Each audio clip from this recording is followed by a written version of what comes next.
छत्तीसगढ़ में मुख्यमंत्री विष्णुदेव साय की अगुवाई वाली सरकार ने शराब नीति पर बड़ा फैसला लिया है। सरकार अब सीधे शराब निर्माताओं से विदेशी शराब खरीदेगी और उसका भंडारण कर बेचेगी। इस फैसले के साथ सरकार ने बिलासपुर हाई कोर्ट में केवियट भी दायर कर दिया है। देखिए रिपोर्ट।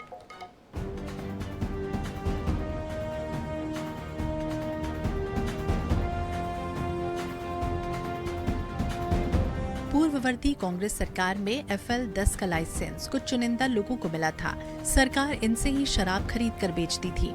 इसके कारण बड़े पैमाने पर भ्रष्टाचार हुआ, जिसकी गूंज शराब घोटाले के रूप में छत्तीसगढ़ सहित पूरे देश में गूंज रही है।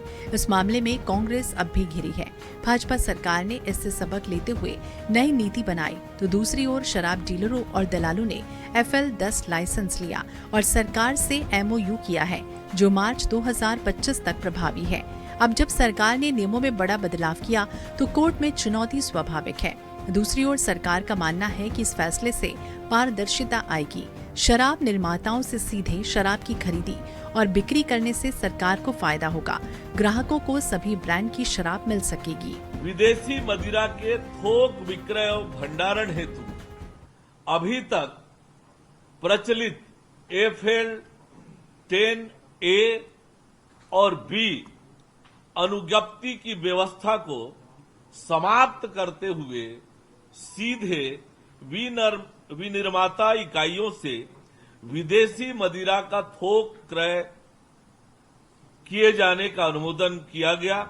अब छत्तीसगढ़ बेवरेज कारपोरेशन को दी गई है, जिससे मदिरा पीने वालों को उनके पसंद के ब्रांड उपलब्ध आसानी से हो पाएंगे। सरकार के इस फैसले से शराब बिचौलियों और डीलरों में हड़कंप है। कोई हाई कोर्ट जाता भी है तो कैवियट दायर है, यानी सरकार को सुने बिना हाई कोर्ट कोई आदेश नहीं देगा। इधर कांग्रेस ने इस मामले को लेकर सरकार पर हमला बोला। भ्रष्टाचार को बढ़ावा देने के लिए नीति में बदलाव का आरोप है। ये घोटालों की और इस तरह की बातें करते हैं। भारतीय जनता पार्टी हमेशा घोटालों में ही लिप्त रहती है। ये पहले इसके लिए टेंडर निकाले थे FL10 के लिए, जो विदेशी शराब बेचने के लिए वेंडर तय करने के लिए, और चुनाव के समय चुनाव आयोग से अनुमति लेके इन लोगों ने टेंडर खोला। 10 लोगों को इन लोगों ने वेंडर बनाया सरकारी तौर पे।